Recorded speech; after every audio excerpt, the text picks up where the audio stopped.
Hey guys, good morning. Today is career fair day, so that means in addition to our normal classes, quizzes, whatever, we are also talking to recruiters all day. For some reason, I woke up at 6 a.m. this morning. I don't know why, maybe I'll be exhausted later, but this will give me some good time to prep on my resume, prep on my elevator speech and stuff like that, and just go ahead and get my schoolwork done ahead of time so I can really focus on getting that job and securing that bag.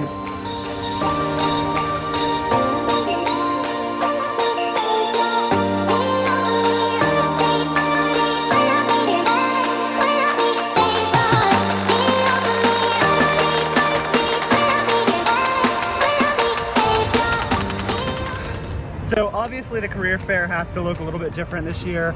With COVID and everything, we can't have it exactly the same. Usually it would actually be in this building behind me, McCamish Pavilion. We'd have a bunch of like exhibition booths set up and we'd wait in line to go talk to companies. This year, the way they're doing it online is we actually pre-signed up for 15-minute time slots about a week ago with companies. And I almost like the way we're doing it this year better, because traditionally you'll wait in line for 30 minutes. You may just drop off your resume and not even like get a real conversation with them. So now at least we're guaranteed about 10 or 15 minutes with the recruiters. We know who we're going to, and we can still maybe drop into some as well. So there's more planning involved, but I don't know. Hopefully it goes well this year.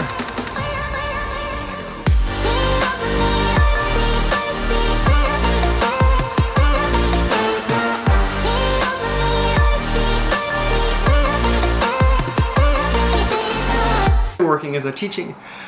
Hey guys, so in my opinion, the most important thing for a career fair is how you present yourself and just sounding fluid and natural. It's good to like practice an elevator pitch and stuff like that, but don't get too caught up in like having perfect phrasing the entire time. You really just want to come off as someone who the interviewer would want to continue a conversation with and keep knowing and be someone to work with, not just like a robot that can punch off exactly what they do. That being said, it is good to practice an elevator pitch, practice a little bit how you're going to share about yourself, some basic talking points. In my opinion, a good elevator pitch is short and to the point. It tells a little bit of good information about you and also leads to other questions later on. It's more open-ended and allows for further discussion on certain different areas. So for me, I talk about how I have experience with full stack development, how I'm a teaching assistant, how I have business experience, and we can kind of go down different avenues throughout the conversation if we'd like. It really is like an introduction paragraph to an essay. And beyond that, I like to keep mine short and sweet, to the point, so that we can move on to more meaningful conversation and hopefully score an interview with the company. My first interview is in about 15 minutes though, so I'm gonna keep prepping and we'll talk more about other tips after that.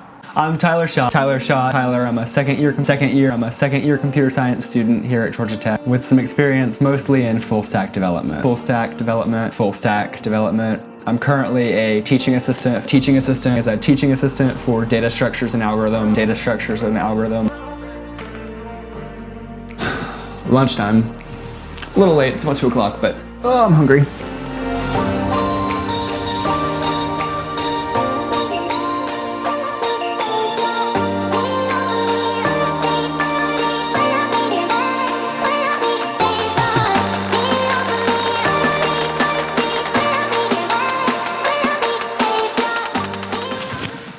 All right, career fair day is done. Looked pretty good. You know, it's hit or miss if you're gonna get in good with a company or not. It really, to me, just depends on how you connect with a recruiter. You could have the perfect resume and just not get that connection. And honestly, you could even talk decently well and still not have a good connection. To me, it's really about having a good conversation with the recruiter, getting them to like you, and then they'll recommend you on to other things. I had some recruiters who was kind of stale and could barely get through the 10 minutes. And then I had one recruiter who was like, I recommend people I like to this other program, so you should try this, and I'll recommend you onto this. So it really is just hit or miss. And I think it's about applying to as many as you can and just seeing what hits, like throwing some spaghetti at the wall and seeing what hits. So definitely don't get discouraged if you get denied. I've already applied to like 45 internships and will probably get denied by 40 of them and maybe get one of them. So just keep with it and keep trying to perfect your resume, perfect your elevator pitch, and just again, try and make that connection. That's always my goal. Not to be perfectly scripted, perfect everything. It's to just see if I can hit it off or not, and there will always be other opportunities. But in other news, got the suit on and the beautiful, oh, you can't, oh yeah, suit and shorts. The most beautiful way to go to job applications, you know? It's kind of nice. There are some technical issues with it all, but like online, not having to wear pants, I could do this. I kind of like this. Just right now. Let's stop this soon though. Let's get COVID over with. I miss going places. I miss doing things. But class from bed and interviews in shorts and Crocs, you know, I could go for that. That's about the only good things this pandemic's brought. But now I'm gonna change out of this and focus on my schoolwork because I've been putting that off for today.